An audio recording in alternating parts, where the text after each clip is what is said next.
KaraokeBooks. The Adventures of Huckleberry Finn. Written by Mark Twain. Audiobook. Chapter 43. Chapter the last. Nothing more to write. The first time I catched Tom private, I asked him what was his idea, time of the evasion? What it was he'd planned to do if the evasion worked all right and he managed to set a nigger free that was already free before? And he said, what he had planned in his head from the start, if we got Jim out all safe, was for us to run him down the river on the raft, and have adventures plumb to the mouth of the river, and then tell him about his being free, and take him back up home on a steamboat, in style, and pay him for his lost time, and write word ahead and get out all the niggers around, and have them waltz him into town with a torchlight procession and a brass band, and then he would be a hero, and so would we. But I reckoned it was about as well the way it was.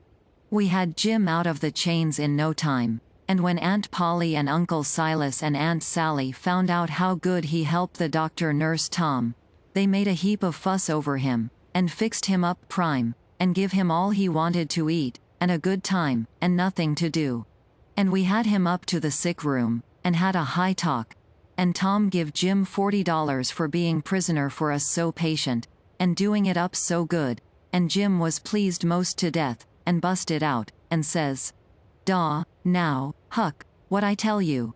What I tell you up daw on Jackson Island? I tol' you I got a Harry Breyas, and what's de sign on it? And I tol' you I been rich onct, and gwinneter to be rich agin, and it's come true, and heya she is. Daw, now. Don't talk to me.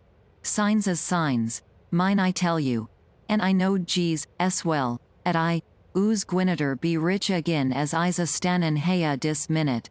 And then Tom he talked along, and says, "Le's all three slide out of here one of these nights and get an outfit, and go for howling adventures amongst the Injuns, over in the territory, for a couple of weeks or two." And I says, "All right, that suits me, but I ain't got no money for to buy the outfit, and I reckon I couldn't get none from home, because it's likely Pap's been back before now, and got it all away from Judge Thatcher and drunk it up." "No, he hain't," Tom says. "It's all there yet, $6,000 and more, and your Pap hain't ever been back since. Hadn't when I come away, anyhow." Jim says, kind of solemn, "He ain't a comin' back no mo, Huck." I says, "Why, Jim?" "Nemmine why, Huck, but he ain't comin' back no mo." But I kept at him, so at last he says, "Don't you 'member de house dat was floatin' down de river, and dey was a man in da, kivered up, and I went in and unkivered him and didn't let you come in?